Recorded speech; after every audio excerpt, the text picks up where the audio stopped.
بسم الله الرحمن الرحيم الحمد لله رب العالمين والصلاة والسلام على سيد الأنبياء والمرسلين اللهم علمنا ما ينفعنا وانفعنا بما تعلمنا وزدنا بفضلك علما وتعليما إنك على كل شيء قدير. So he says عن النعمان بن بشير قال رسول الله صلى الله عليه وسلم الدعاء هو العبادة ثم قرأ وقال ربكم ادعوني أستجب لكم. رواه أحمد والترمذي وأبو داود والنسائي وابن ماجه. So we mentioned about this last week. We spoke at length and I don't need to talk about it. وعن أنس قال رسول الله صلى الله عليه وسلم الدعاء مخ العبادة رواه الترمذي. So the same thing. الدعاء هو العبادة or الدعاء مخ العبادة is the same thing. Right? So it's this hadith is, if it's weak, it's Hasan li ghayrihi. That's like the best example of Hasan li ghayrihi, right? And one of the problems with Hasan li ghayrihi, right? So we look at this hadith, we say these two hadiths are the same. That's the same meaning, right? That's the same meaning. When you say dua is ibadah, and dua is the very pith of ibadah, is the very core of ibadah, is the mukh, is the marrow of ibadah, it's the same thing, right? Same meaning. So obviously, the chances of this being an error are drastically reduced because look, we have this hadith, right? At the same time, um, why can't these two hadiths? Why can't this just be a mistake of the previous one, right? So what we would do is look at the chain of this one and the chain of this one and see is there any place where a duplicate happened. Basically, it's a similar kind of chain, similar kind of teacher. There's a gap, and that gap is a weak narrator who made this mistake, who changed it from Nu'man ibn Bashir uh, to Sayyidina Anas. So basically, a mistake happened that duplicated the hadith in an incorrect way. So that's possibility number one. It's not two hadiths, it's one hadith, and one hadith is just wrong and you just made a mistake. So it's not one supporting the other, it's just one is a inaccurate version of another. Does that make sense? So this is these kind of these are these two sides of al-Hasan li One is there's evidence this weak, but it's backed up by other evidence, and here we go. Or we say the weak evidence I'm looking at is actually a bad duplicate of the other one, right? So it's actually just pointless, basically. Right? It's interesting. I don't read Nature magazine, but I get these like summaries. Right, I signed up for these summaries from Nature, and so they there was this new discovery of the first birds or the first bird-like dinosaurs. And so there was one thing was called, I can't remember what it was called, something beginning with A. Anyway, so basically the point of the summary was they had found one, historic, for the last maybe 30 years, they've been thinking that the earliest bird-like thing was this dinosaur. Then they found another one. And then what was significant though? There was another one about the same time that was very different. So it's a dinosaur with feathers that's very thin and looks like it could have flown, but it's very different. So what does it mean that it's very different? That it means that it didn't have a common root. Does that make sense? Like they didn't have a common root. So therefore, the common root must go further back. So probably their estimations of when the first flying dinosaurs or flying or bird-like dinosaurs existed was probably way before that. Does that make sense? Like they don't show that they have same origin, so therefore it goes back further. Does that make sense? So the Yeah, that, same concept here is that when you say, oh, one's from Sayyidina Anas, one's from Nu'man and Bashir, they don't have the same origin, so therefore they are not they don't have the same origin, so they're probably both independently true, and therefore this weak piece of information actually backs up and makes the other piece of information even stronger? Or do we say, let's look at the, for example, let's go back to the example of the archaeologist. The archaeologist, you just messed up. When you were digging up this one, you just misidentified what it was, right? So that's what the weak hadith can be. It can just be a miss. It's like a bad analysis of what it is, right? You thought it was this, but it wasn't. It's like it's not a different thing, you know. So these are these variables that you play with, right? And so one of the things we need to do then, and this key thing is look at the chains and see, is it possible that this an error in one chain created the other one, in which case there's no support. But if they're very different, right? This is a very different chain to that, then it's Hasan li ghayrihi. That's a good example of Hasan li ghayrihi, right? So the idea that a weak can be supported by anything, or any kind of weak hadith can be supported by anything, that's not true. You need certain supporting evidence, right? You had 20 matchsticks and you put a building on top of them. It's not going to work. So, well, a weak plus weak equals strong. Yeah, but 20 matchsticks.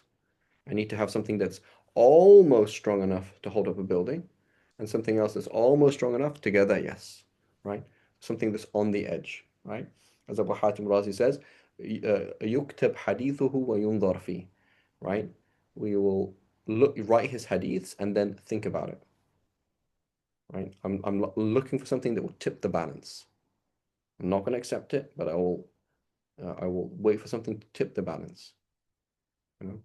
So as opposed to لا يكتب حديثه أصلا. His hadith should not be written to begin with.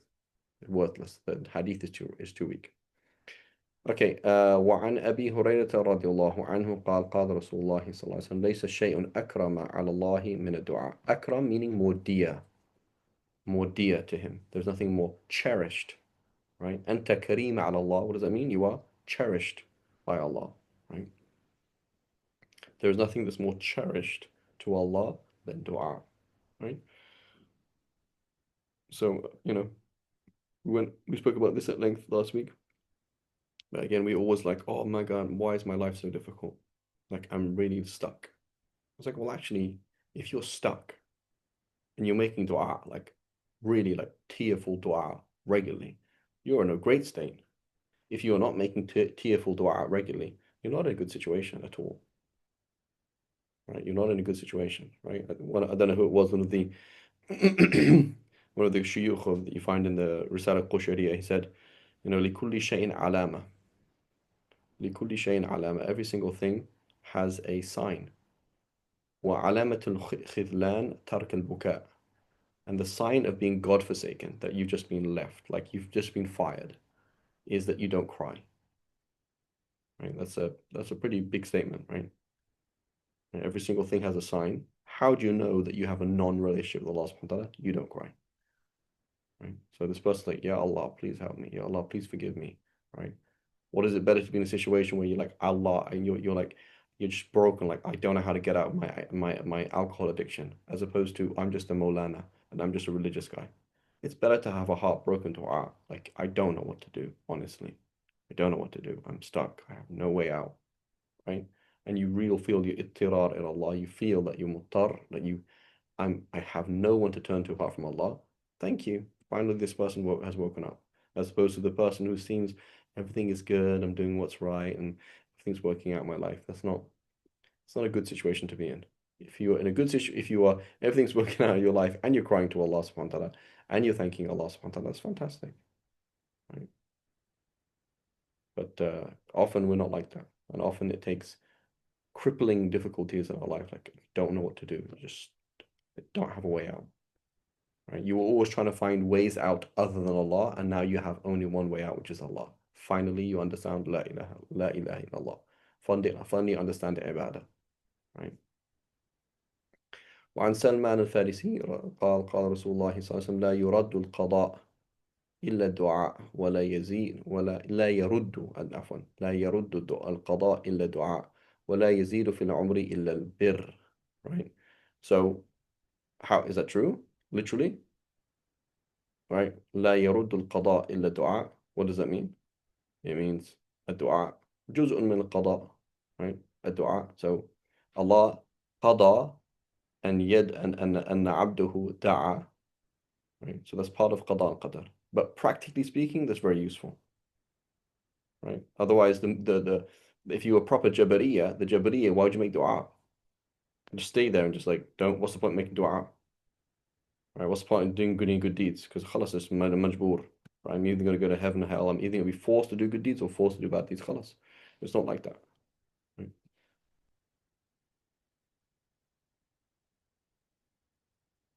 So making dua is so making dua. This is right? This is making dua and doing things, right? ولا يزيد في العمر إلا البر. Right? Same thing. Doing bir الوالدين and right and being good to people, etc. This is increases your life, gives you more tawfiq in your life, etc. But that's because it's part of it. It's not that you changed fate, right? You can't change fate, but it's part of fate, right?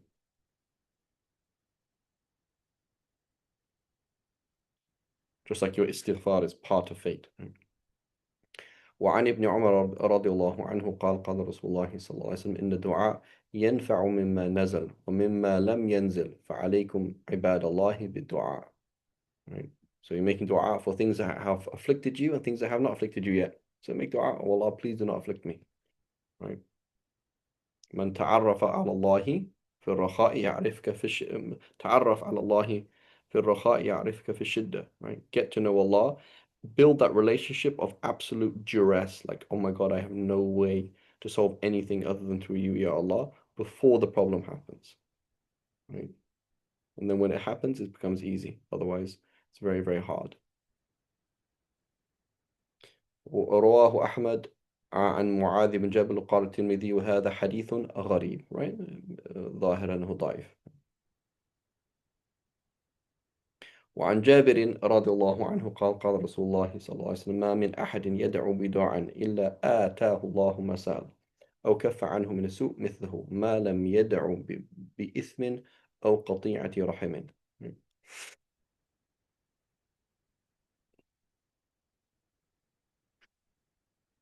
A classic question is, oh, my mom's going to make dua against me if I don't marry my cousin, right? Well, is marrying your cousin a good thing to do or a bad thing to do? It's a very bad thing to do. That's not what the Prophet wanted me to do. Okay, is your mum Allah then? Did Allah subhanahu wa ta'ala give your mum a blank check to wrong people, to curse people? No, right? It's not like that. Right? Why So did you make the point that's a very bad thing to do? let's say it again. Why do you say it's a very bad thing to do? No, I'm not saying marrying your cousin itself. I'm saying what if she's a really bad Oh, woman? yeah, okay, You know, okay, okay. like Allah doesn't want you to marry her. She's a really bad woman. I'm not trying to say marrying your cousin is wrong. So your cousin's an okay religious woman, and you're not particularly interested, but your mum really wants you to marry her. That's a good thing to do, right? Bir al-walidain is a good thing, right? But he is like, she's really not a good person, but oh no, it's for like, help us with this, help with that, I promised my As sister, in, da, da, da. And it's like, no, she like Allah Prophet ﷺ would not like Ali could be there to deen tarabat yadak. Like this is not there to deen abadan, right? And it's like, what are you talking about, Mama? And she's like, no, for my sake, it's okay. You know. And it's like, I don't even want to say what she did last time I spoke to her. Like I don't even want to, share anything. She's like, oh, it's okay. She'll change. Da, da, da. And it's like, no, she's a really like, So now your mom's gonna make this. If you don't marry her, I'll make dua against you. If you don't do this, if you don't divorce your wife, I'll make dua against you. Like your mom is not Allah. Your dad is not Allah. They don't have like this kind of ability to like wrong you. So that they haven't been given that power. It's that it's a totally different thing, right? It's that when you so go ahead. my question as an aside. Bismillah, go ahead. So like marrying first cousins, we say as khilaf al-awla, correct? Yeah, this is khilaf al-awla, that's it, right? But it could be, Yeah, what if you can't find, for example, even if your parents weren't involved, like, what if she's a really good person, It's like, well, yeah, for sure. I Yeah. specifically have to go and find somebody else who is less religious just because it's like doesn't make sense. Like, oh, she's alhamdulillah that your parents your grandparents were religious people, so all the cousins are all religious. Alhamdulillah Rabbil Alameen, they did a very good job. May Allah, what can you do, right? Allahu A'lam. Yeah, I mean, so you're it's probably you're. go ahead. I mean, just I think it's tangentially relevant. I mean, you're probably more aware than me that I've heard of stories of the Palestinian, some Palestinian families, like they were like, very that were like, that have a lot of that were into agriculture, and that it was they would famously like, forcefully marry their sons to their cousins, and Hmm. vice versa, just to give the money and the land and the family. Yeah, yeah. Yeah, Same thing in the pack, same pictures. And then what happens in it's generation after generation, that causes a problem with the gene pool. yeah, Number one, drama in the family is multiplied because like everybody's had you have the same drama on both sides, and then and then you have the issue with genes. So in yeah, we have some major issues that with the Indo-Pak community in England, where it's like everyone's continually marrying their cousins. So there's like it's a very small gene pool, and we have hereditary problems, we're not protectors. Um, yeah. So by default, that's not the goal. But my point I'm trying to make is, your mum, your dad's like, if you don't do this, I'm make dua against you. So well, you know. not totally understood. Yes, So many people say things like that. They don't understand. I remember once there was this Yemeni kid, I think he was at grade 8. I was teaching. He was during COVID, so he's in this classroom, right, and a Zoom classroom, and his mum calls him, so he like walks out, and I'm like, Habibi, what happened? So, oh, my mum called me, and I was like, yeah, but you're in a class. He's like, yeah, but you have to answer your mum. Like, this is the dean, right? I'm like, yeah, but not in a class. Like, you can't. Like, you're in a class right now. That's it's like your mum can't change the rules of the school just because she's called you, right? It's not like she's not Allah. Like she's put you in a classroom, and then it's like, yeah, but if you don't come, I'm gonna do this. I'm like, yeah, but it's wrong. Like you can't. You're in the middle of a classroom. You can't just walk out, you know. And so many people they don't understand. They don't get the picture. And also they look at it in different ways. There is true. There is like, there is truth in that fuqaha do look at it in different ways. Like issue is, for example, like, your parents. My dad told me, my dad tells you to divorce your wife, your mum. You will find difference in fiqh issues there, right? There are issues like let's say I there's didn't know. genuinely a case for it, right? Let's say a genuinely case for it, and so in the Shafi school, for example, we don't have to do basically anything our parents tell us. And, when it comes down to it, it's very very limited. Um, so like if you read, I think in the Fatawa al-Hadithiyya, I believe, like Ibn Hajar he mentions it, and he's mentioning kind of building and Balkini, and it's like basically nothing. But then he says at the end, like, you know, that said, if you want to go against your parents, be very, very careful and don't do it until you get the advice of, a religious person because it's not a joke, right? But otherwise, so in the Shafi school, so as a fiqh thing, like you're going to ask the fatwa, like my dad has told me my wife cheated on me. My dad said just divorce her, right? Forget about it. Like forget about it, just divorce her. Like, and then he said, and you like, I'm telling you, as your dad, you have to divorce her. In the Shafi school, do you have to? So there's a maslaha shar'iyya. There could be a reason for it. Like it's not just hawa. Like he's not, you know, he's not. It's not just caprice. There's a reason for it, and he's now telling you, are you obliged to do it? No. Hanafi school, as far as I know, you are, right? Like it's a non. It's not caprice. It's not like, oh, she disrespected me, so you have to divorce her. I was like, no, like there has to be like a proper Shara'i reason, right? And so there could be a Shara'i reason, right? Like so in the Shafi school, we say the Shara'i reason if your wife is, say, continually cheats on you, and it's like there is it's not, it's recommended to divorce her, right? Um, like she's that kind of woman, may not protect us, right? So here there's a maslaha shar'iyya, and your dad is telling you to do it, you know. Um, as far as I know, you are obliged to, right? So there are sometimes fiqh issues here on those issues, but in general, I'm trying to say is, it's not like they have a magic wand. You know, I dropped the mushaf and then I was cursed for 7 years. It's not like that. You know, there isn't like these things out there that like, oh, like whenever I was in front of the Kaaba, and then the Imam said Allahu Akbar, and I didn't hear him, so I didn't go down, and now I'm cursed for 7 years. Like it's not like that. It's like we're dealing with Allah. Allah is our Lord. Allah is in control of these things. You do something wrong and you make tawbah. Not that He empowers people with like magical wands that they can do this and do that. Allahu Alam. Khair. So here is Oh, my dua is answered. Okay, I have this magic wand. Okay, I'm gonna ask for so and so to be cut off from so and so. You can't do that, right? ما لم يدع بإثم أو قضية رحم.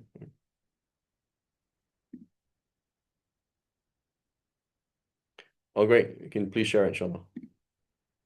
Yeah.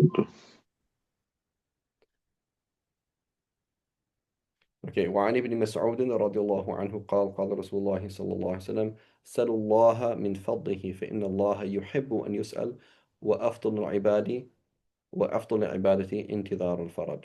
Right. رواه الترمذي وقال هذا حديث غريب. Right. So again, what does he mean? It could be gharib in just gharib. Oh, this hadith is only rated by so and so. That's odd. Or this hadith is only rated by so and so, which is sufficiently odd to make it weak. Right.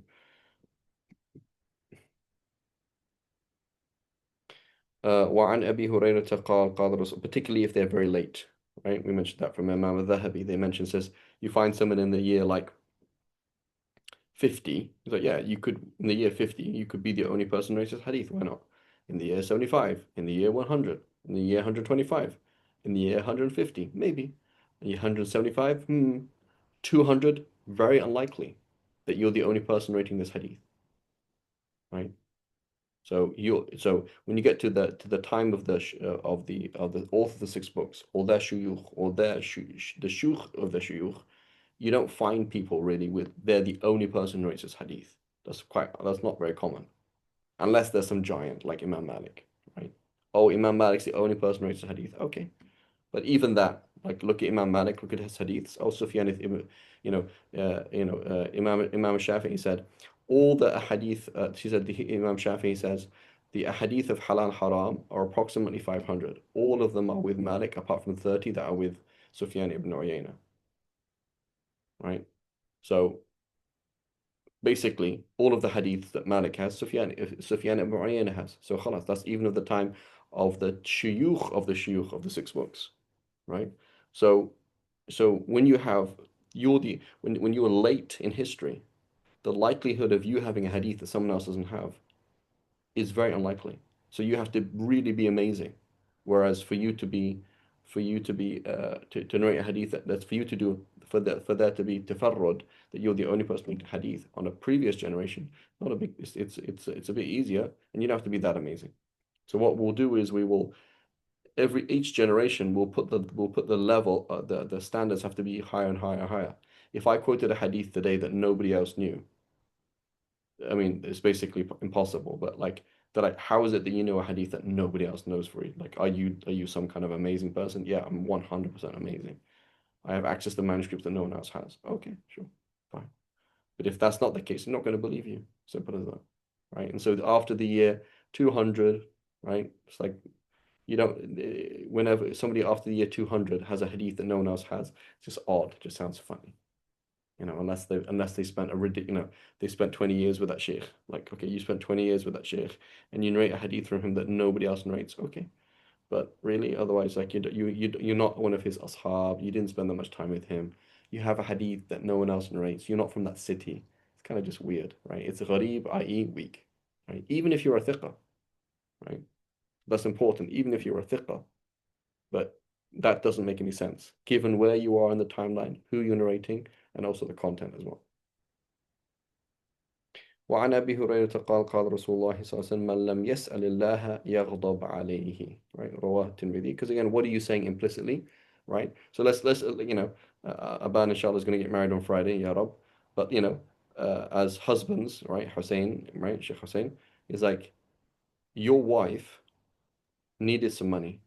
She went and asked some other dude in the masjid. She like contacted somebody in the masjid and sent out a thing, my sister, I need financial aid. Can you please help me? Like, subhanallah, you didn't even talk to me.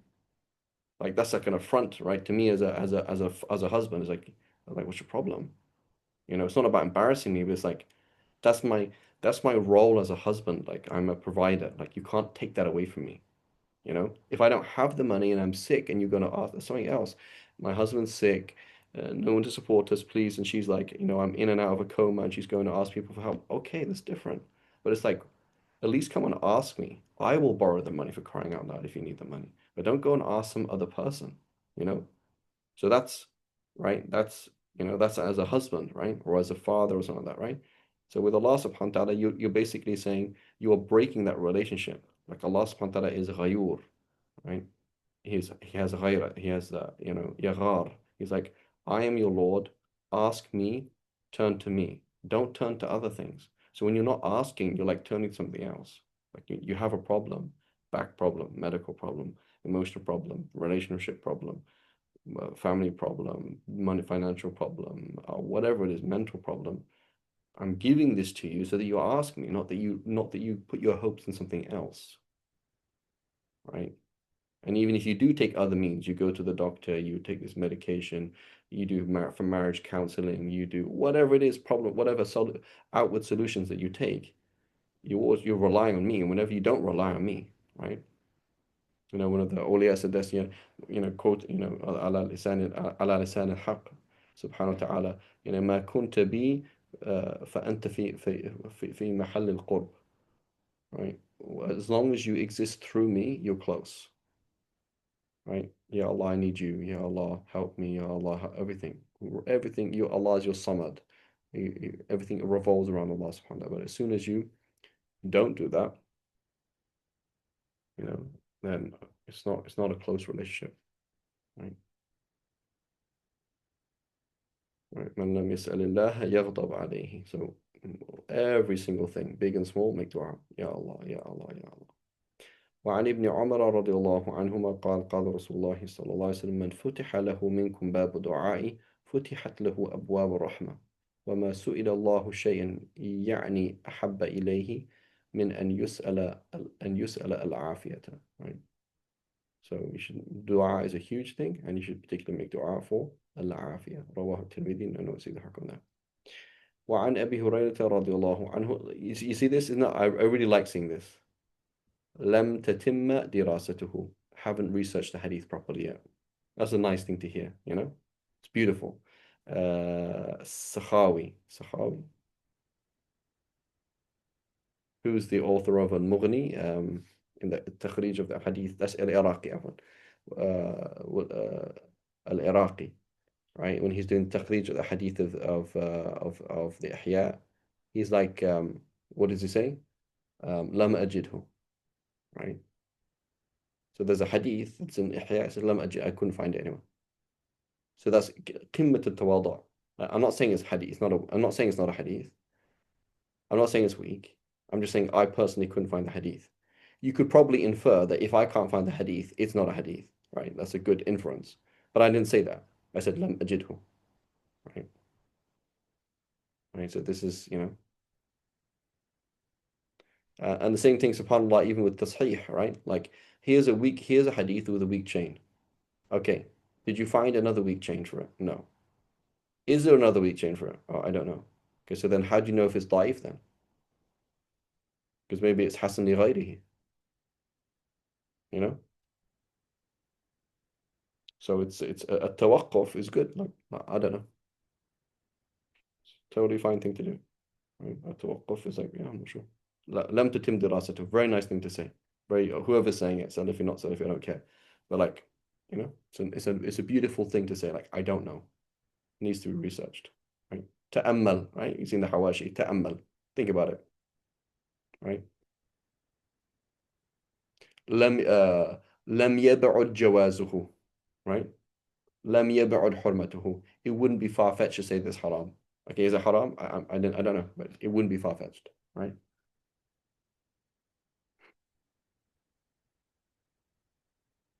So it is annoying. It's nice to have answers, but the opposite is wrong. At tajasur, right? The people just jump the gun and like just fire out an opinion is very dangerous, right?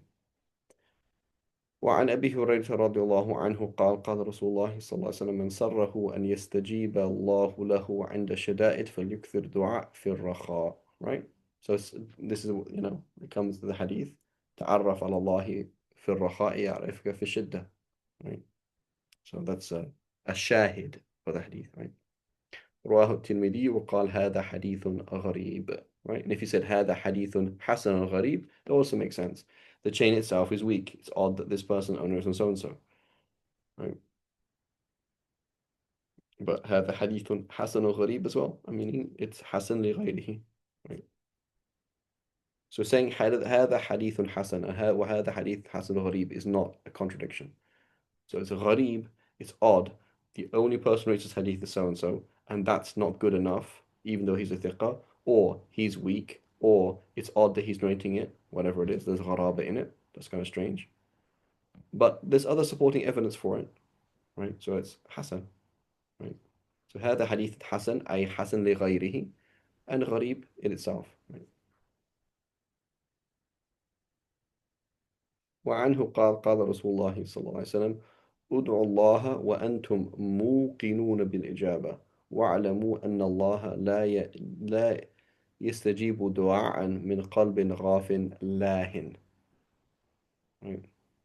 So know that Allah subhanahu wa ta'ala will definitely, this would be very, very positive. Like I'm sitting here cashing in regardless. Like, Ya Allah, please help my son. He's in the ICU. Ya Allah, Ya Allah, Ya Allah. So I know 100% it's either going to be cured, which is going to be good, or he's not going to be cured, which is going to be good. I'm just cashing in. Very, very positive. Right? This is the key thing is to always, the trap of the shaitan, make you negative. Right? Make you negative. Whereas like there's no negativity. It's all super positive. Right? وَاعْلَمُوا أَنَّ اللَّهَ لَا يستجيب دعاء من قلب غافل لاهٍ. Your heart somewhere else. رواه الترمذي وقال هذا حديث غريب. وعن مالك بن يسار قال رسول الله صلى الله عليه وسلم إذا سألتم الله فاسألوه ببطون أكفكم ولا تسألوه بظهورها. Right, put your hands in a position where you're going to receive, right, like your hand is open, right, the inside of your hands. Right. وفي رواية ابن عباس قال سلوا الله ببطون أكفكم ولا تسألوه بظهورها فإذا فرغتم فامسحوا بها وجوهكم رواه أبو داود. Right.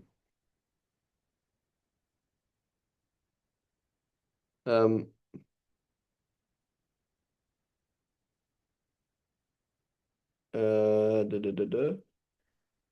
Excuse me. No, interesting. There are certain plurals in Arabic when we use the what's it called جمع قلة, the صيغة of the جمع قلة more or even in other places than we're supposed to use جمع كثرة. So a kuf is on the pattern أفعل, right? Like أحرف أنجم, right? أدؤر. So normally you say dar diyar, right? You want to say a few houses, you say أدؤر, right? Najm nujum, you say anjum, a few stars. Ahruf, a few letters, right? So a kuf, right, is should be akfafikum, right? Kaf, akfaf, right? So why are we saying a kuf? Why is it using the pattern af'al? It happens, right? Like you say, like ظلموا أنفسهم. Are they the selves? How many selves were there? Why was it anfus? But we use that whenever we use the word to do something to yourself, we use the word anfus. You don't say ظلمتم نفوسكم. You wronged your egos. You don't say that, right? You say ظلمتم أنفسكم. Right? You wronged yourselves. Right? That's how you say it. Right? You say جاء what's it called? جاء زيد وخالد وعمر أعينهم. Right? They themselves came. جاء زيد عينه وجاء زيد وخالد وعمر أعينهم, not عيونهم. Right? So sometimes we will use the جمع قلة even though we don't mean جمع قلة. Right? It's just how it is. And vice versa. وعن سلمان قال رسول الله صلى الله عليه وسلم إن ربكم حيي كريم يستحيي من عبده إذا رفع يديه إليه أن يردهما صفرا. Right? رواه الترمذي وأبو داود والبيهقي في الدعوات الكبير. So this is the الدعوات الكبير is like the one of the precursors. So there's a precursor to that as well, which is Ibn Sunni's Amal al-Yawm al-Layla, right? And then you have Other books like I think like Kitab al-Du'a by Tabarani, maybe a similar time to Ibn Sunni. Then you have Bayhaqi's Al-Da'awat al-Kabir, and then you have Kitab al-Adhkar, right? So Kitab al-Adhkar doesn't come in a vacuum, right? It's not, there's probably like maybe 100 books on dua or something like that, who knows, right? That he's kind of gathering from. Okay, so he's too shy to not give, right? So we have to be super, super positive, right? There's no situation that isn't good for us. No situation, zero. Right? We should never ever be negative. There's no place for negativity, right? This whole thing is going to fall apart. Ya Allah, please give me success in this business. I've just lost $500,000. Ridiculous amount of money, right? So always, did you do it for the sake of Allah? Yes. Did you not do it for the sake of Allah? No. Okay, make tawbah. So it's good for you, right? There's no things like, oh, it all went wrong, you know? It's not like that, you know? Like nothing goes wrong. And if it goes wrong, you did something wrong. And if you did something wrong, you make tawbah. So then it's good again, you know?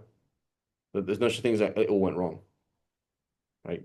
Because Allah. So whenever we have this mentality, what we're doing is we're putting somebody, there's another God, basically. There's like Allah can't fix the situation. There's no way out. It's just bad, right? Life is just bad. And things are just bad. And like Middle East is just bad. Muslims are just bad. Like, that's not right. Everything is always really, really good, right? Alhamdulillah Rabbil Alameen. I've just messed up incredibly. I just wronged somebody. I can make deep tawbah. Really good for me, right? And now Allah is going to help me change drastically, and I'm going to be a really good person. And it's going to really help me, right? And Allah is going to raise me through this tawbah at levels that you can't imagine, right? Really, really positive, right? This didn't work out, but it's going to be really, really good, right? So it's very important. That's fine. It's really important to have that in our mind.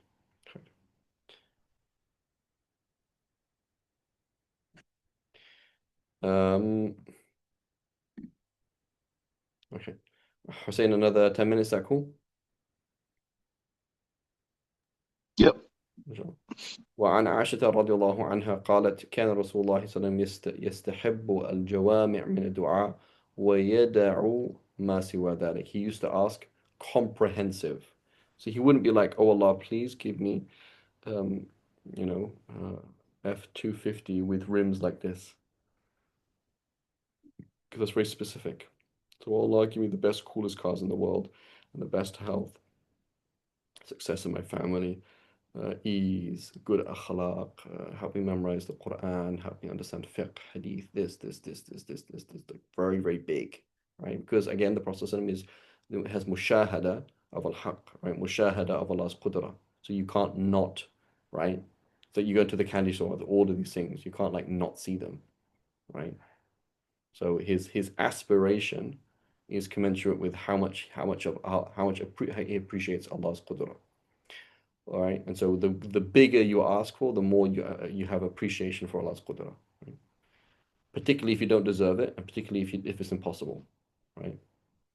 Like, yeah, how could I become a wali of Allah? So you can't become a wali of Allah, but Allah can make you a wali of Allah. So Allah make me one of the closest. Give me a khushu' that will like I could go through a nuclear bomb. I wouldn't be distracted. Ya Allah, give me this. Ya Allah, give me this. Ya Allah, like really big things. It's really important. وعن عبد الله بن عمرو قال قال رسول الله صلى الله عليه وسلم إن أسرع دعاء إجابة دعوة غائب لغائب. We did this, I believe, last week. رواه no, I'm think sorry, I did this in Adab al-Mufrad, that's why. Right, رواه الترمذي وأبو داود. Right, making dua for other people. So make a huge list of things you want and make those du'as for other people, particularly people you have hasad towards. Right, particularly people you have hasad towards. Right, and hasad is very common among Tulab al-Ilm, very common. So Allah give that person more fiqh in his deen and make his fatawa stronger and make him understand nahu and sarf and balagha and aqidah and kalam and usul and Like give him spare for time. You're like, oh, jealousy has more time to study than me. Jealousy, give him the connection with all the shuyukh in the world. Like you're jealous that he has connections you don't have. But it's very, very common, right? Tulab and ilm and shuyukh, a lot of hasad, right? Almost the default, may Allah protect us. You know, Sufyan al-Thawri said that. He said, I've never seen any people who have more hatred and more envy towards each other than the ulama. Right? Perhaps that was in his time of like, when being an alim was a something that people would appreciate. You're like, oh, you're a mufti, you're gonna get married tomorrow. You marry the princess of who knows where tomorrow because oh my God, he's a mufti. Oh my God, he's like hafiz. Oh my God, right now it's like who cares? You're a bum basically. Mm, You know. But the point is, it's definitely there, 100%. Uh, So Go ahead. I comment on this Yes, very sir. briefly. Yeah. No, so I was in a history class. It was like Islamic history class by folks. You know the folks at Islamic Knowledge, UK. Not really, no. Yeah, well, I mean, you do a good job. Like, they've got like several courses on several different subjects, and they're very competent. But anyway, history course there, he was saying that one of the things Abbasids did and Nuwan Mulk did, they basically established these schools that were formed from multi-madhabs. And he was saying, look, we don't appreciate this nowadays, but back then it was a big deal because people like these guys used to fight. He Mm, says you'd have like fights between Shafi'is and Hanbalis and Malikis, like riots and stuff yeah. between each other. So he says it's a big deal that this, one caliph, I think he was Al-Nasir, or Mhm. Allah, I'm not sure who, but basically he built a school which like he accommodated all four madhabs in that same school. Yeah. He's Yeah. pointing this was a big deal for the time. It is a big issue, and so and it becomes it becomes problematic. So here we think it's easy, but it's not. Yeah, it's true. And they say Allahu alam that the Malikis killed Imam Shafi, right? Allahu alam. Also, it's not impossible through hasad, right? It's not impossible. Um, so Allahu alam. But certain hasad, that's a very normal thing, right? Very normal thing, right? And it's like so may Allah protect us. It's a very real thing, a very normal thing. So one of the ways we get rid of hasad, right? Ultimately increasing our iman. One of these ways is you have hasad towards that person, make dua for the thing that you have hasad, right? How is it that everything in his how life works out? He has the deen and dunya. I have like half dunya, half deen. How does he have everything? You know? So you make Allah give him more dunya, give him more deen, and give him more success here, more success there. Well, based on my own observations, like people who have hasad, like it's not always all it seems. Like every person has their problems. Exactly, right? Because Every yeah, single person has their problems that they're dealing with. yeah. Like everyone's like, oh my God, I love converts. They're like, they don't have any issues. It's like, bro, what are you talking about? It's like, subhanallah. Hold my coffee. Let me tell you. Say it again. Say it Hold my again. coffee. Hold my coffee. Yeah, it's like the halal version of hold my beer. Oh, oh, oh, oh, yeah. Let me talk to you. Yeah. Subhanallah.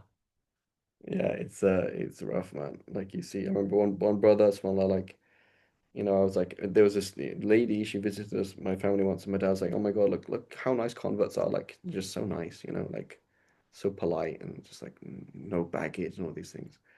And then I was like, talking to this lady's son, and he was like, I was like, why don't you like, help your mum out more, like you're a religious guy, like your mum needs help, da da. Like, and it's like literally he's like traumatized by it. Whenever he's around, he's like, and he told me, he's like, what she used to do to me. I was like, oh my God, bro, I had no idea.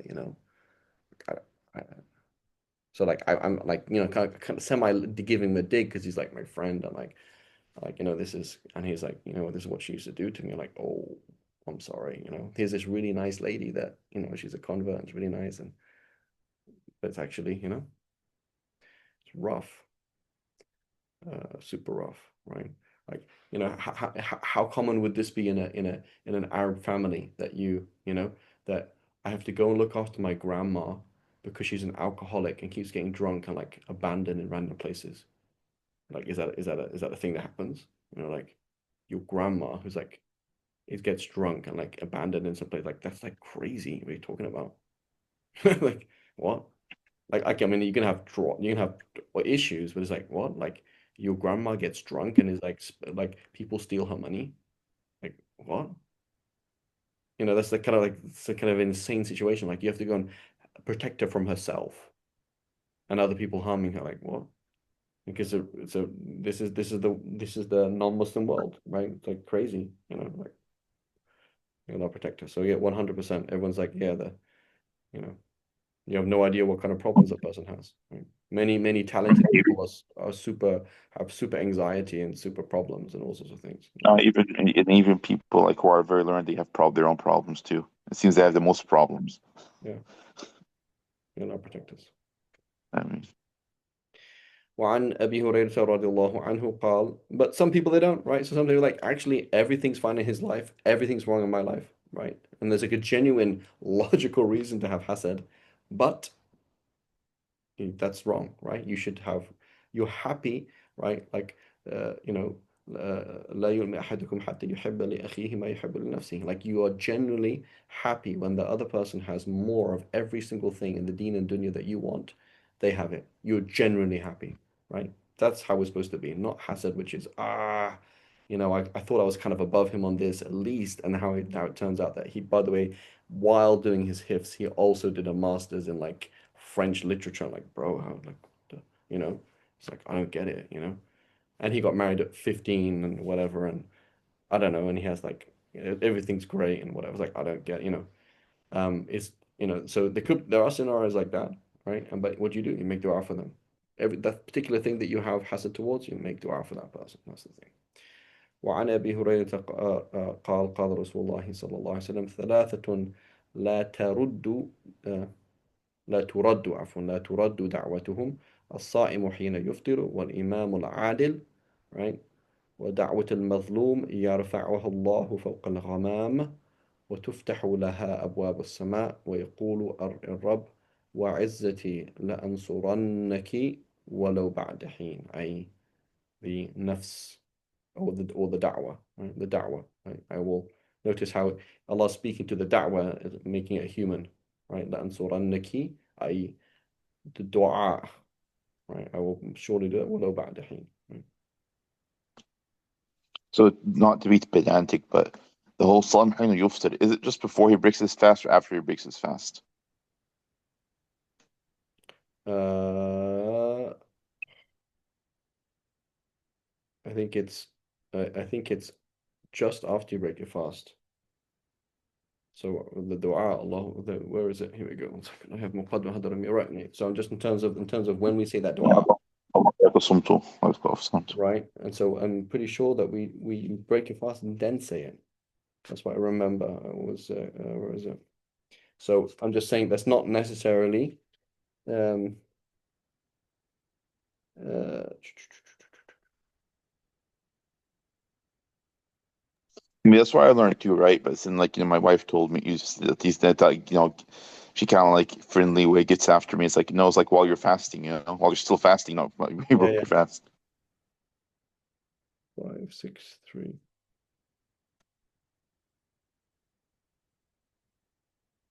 So I don't know exactly, but I'm just looking here that when in terms of when you do that dua, I'm pretty sure it's you break your fast then say it, which sounds if it again for me it's a bit feels a bit funny because I'm like I'd like to make dua just before breaking my fast, but actually I think it's the other way around. Um,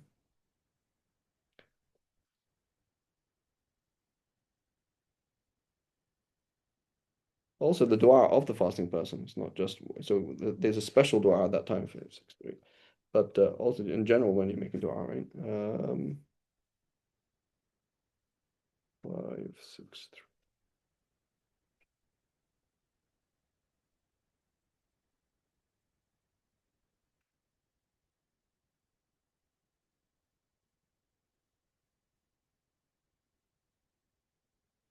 Who says ويستحب تعجيل يقول عنده. Here it says ويسن أن يقول عنده أي عند إرادته والأولى بعده, right? When you break your fast. اللهم لك صمت ورزقك, right? That clears things as well. Okay.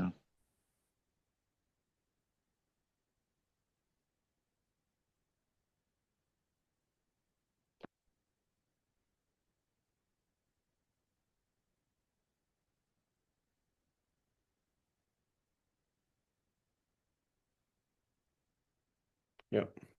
Allahu a'lam.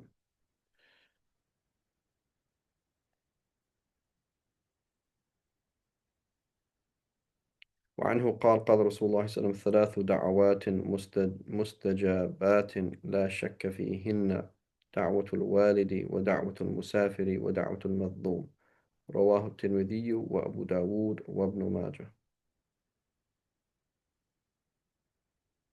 وعن أنس رضي الله عنه قال قال رسول الله صلى الله عليه وسلم ليسأل أحدكم ربه حاجته كلها حتى يسأله شسع نعله إذا انقطع. Right, the little part of your sandal that's, the hold your toes in there. Right? Every single thing. Right? Yeah, you have an itch. So this is Iman. Right now, I have an itch on the bottom part of my arm. So I'm like, yeah, just scratch it. Big deal. Okay, what have I done just by then? I have just said, Allah, back off. That's what I said. Right? Like imagine you had an argument with your wife, okay? And you're like, hey, would you like? And she's like, just don't even offer anything, please. Right? Back off. Don't offer. Don't offer. No, I don't try and be nice. Just get out of my face, right? So so I have an itch on my arm. This is a jafa to Allah subhanahu wa ta'ala. Don't say, oh Allah, please remove the itch. You can go and scratch it, but before you do that, you do that, right? Where's that file? I can't find the file. Yeah, Allah, where's the file? Right? This is this continual muhadatha ma Allah subhanahu wa ta'ala, continual, right? Ma'ruf al-Karhi says that like for 40 years, people think that I'm talking to them. I'm not talking to them, I'm talking to Allah. Right? Continual conversation with Allah subhanahu wa ta'ala. Right? That you see la hawla wa la quwwata illa billah. And how do you train yourself to see hawla wa la hawla wa quwwata illa billah? Continual dua, every single thing. وزاد في رواية ثابت البناني مرسلا. So where was this hadith? Right? So Thabit al-Bunani. So Thabit is a key student of Anas. So مرسلا حتى يسأله الملح وحتى يسأله شسعه إذا انقطع. So basically, this is Thabit al-Bunani adding this thing, basically explaining, expounding upon what he learned from St. Anas, right? Asking for salt, asking for every single thing. So huge mistake that your life was rife with problems and you weren't making a dua. The problem is not the problem is you're not making dua, right? And when your life was full of ease, but you weren't making dua, it's all terrible then, right? The phrase ala bab Allah, right? You know if they use that, like, how you doing? And ala bab Allah, yes, like I'm on, like I don't know what I'm doing, bro. I'm literally on Allah's door. It's like, well, alhamdulillahi rabbil alameen, right?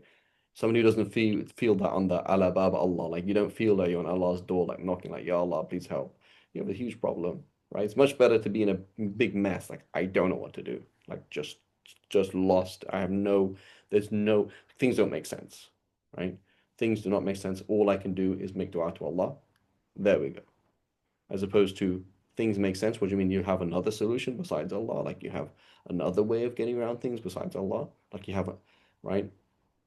Right? You have another God that's going to help you and solve your problems, or you think you're God, or your friend's God, or the bank's God, or you know this new drug that's going to cure you is God or something like that. No, it's like continue like you just have one thing. It's just Allah. Like, this is Tawheed, right? And Allah protect us and open our eyes. وعن أنس No, go ahead, Sheikh Hussein. I was gonna say, like, the things that you're saying, like, this is why I've recently maintained that uh, probably if people, most people, even scholars, if they see Awliya, they think they're crazy people. Like if they see them and understand how they think about things, Like, don't know me, these guys nuts, man. Yeah, like everything's opposite in the world, right? I mean, I think about the Prophet ﷺ said, like, was it, his wife said, nothing is left apart from the for the shank or the forearm of the you've given everything away, basically. You've given all the sheep away, so there's nothing left. The Prophet ﷺ said it's the opposite. Everything's left. What are you talking about, right? How is everything left? Everything, you've just given it all away. You don't have anything, right? You know, if you for us, right, your kids died as shaheed. Fantastic, right? Your kid died as a head of who knows what, whatever it is. Would you prefer to bury your own children as shaheed, or would you like them to bury you and they're like, who knows where they are in their deen? So, I prefer to bury my child as a shaheed.